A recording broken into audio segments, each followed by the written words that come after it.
So when I was in the parish, I would always preach about the importance of tithing and making a gift of the blessings and all the good things that the Lord has given you, because this is a beautiful reading to do that with, and to make sure that we notice those who go without around us. I don't know how many of you are working right now and how many of you have excess resources, so I felt that that probably isn't the homily you wanted to hear. But when I was praying about it, what the Lord was convicting my heart is that how many of you recognize the gift that you were given in baptism?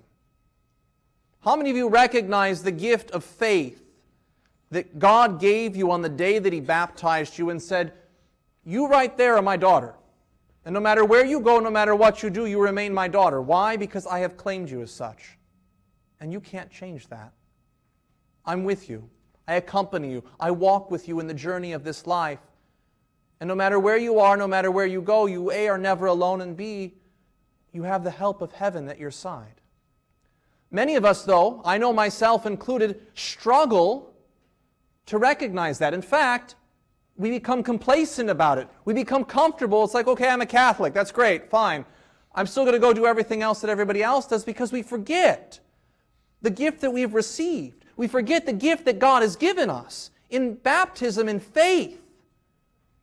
For us, the gift that we're talking about here is faith. It's been poured out upon us it's been lavished upon us. We're baptized, we're confirmed, we receive the Eucharist, we have confession, we have God's mercy. It's there and it comes and it overflows. And yet at the same time, how many of you have talked to your friends about it who don't know Jesus or have fallen away from Jesus? And we kind of see, well, they're not really practicing their faith, so I'm going to kind of step around them. It's the same thing that the rich man did in a similar way with Lazarus. He knew his name, he knew where he was, and he stepped around him. In our lives, we've been given a gift. His name is Jesus Christ. He's the only one that makes sense in this world. Trust me on that. Alcohol doesn't satisfy the needs of the heart.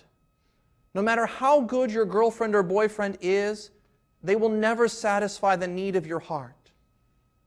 No matter how wonderful your parents are, no matter how great a counselor you have, no matter how much you love your job, how much you love your education, it will not satisfy your heart.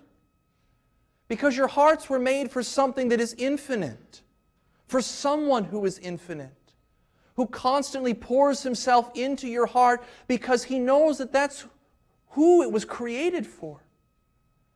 That's why this gift of faith is so important to us, because it's the only thing that satisfies when you encounter Jesus Christ in your prayer, when you encounter Him in the Eucharist.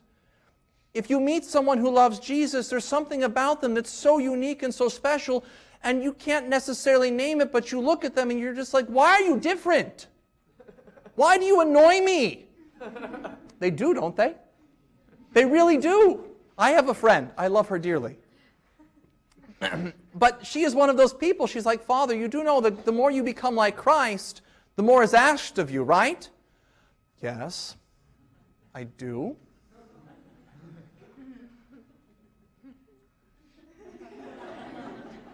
So there's work to be done is what you're saying. No, you just need to love more, Father. You just need to love more.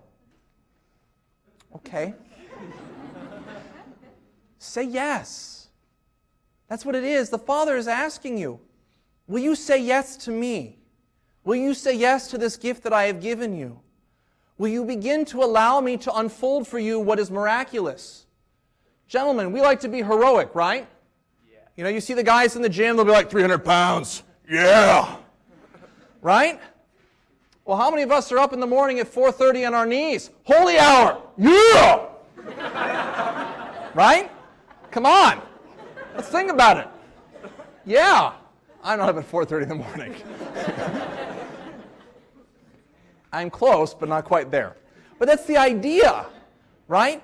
What the Lord is asking of us is not to be comfortable, not to be complacent, not to be okay with where you're at. Because as soon as you're okay with where you're at, you're starting to fall backwards. Right? As soon as you get comfortable being able to run the 6-minute mile, you're like, okay, that's nice. I can't run a 6-minute mile anymore to save my life. I could, but I can't anymore. It's like, okay, I'm doing 6-minute miles, but if you're running on the cross-country team, how are you helping the team? You got to keep improving step by step by step.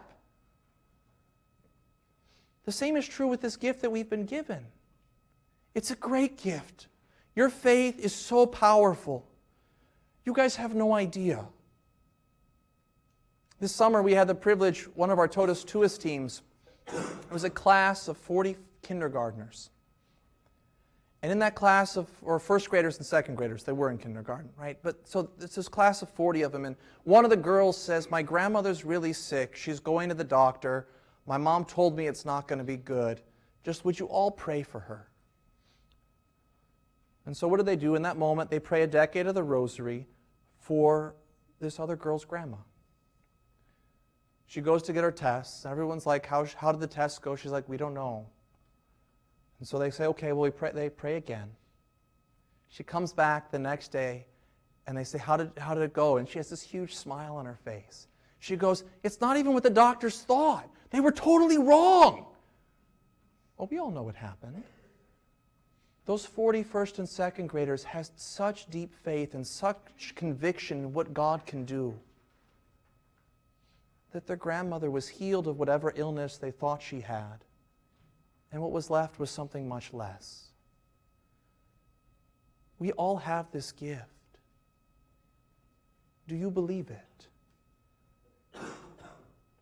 And if you're struggling, ask the Lord to help you.